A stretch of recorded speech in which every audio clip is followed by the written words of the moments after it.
Dahil wala nang laman ng ating pugaran, char. So, magre-restock ako ng egg. So, may natira pa naman. So, kaunti siya. So, maglalagay ulit ako ng egg dito.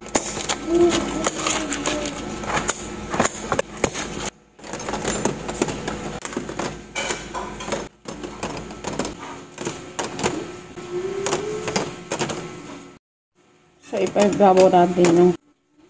So, ayan. Puno naman, humabaw pala yung aking pugaran. Dahil may estudyante tayo. Ayan, dapat may itlog. Ayan guys, ang ganda tayo ng lalagyan na to guys. Ayan o. Pugaran. Ayan. Ang cute lang. Diba? So, yun lang guys. Thank you for watching. So, nakapag-restock naman tayo ng 2 tray na egg.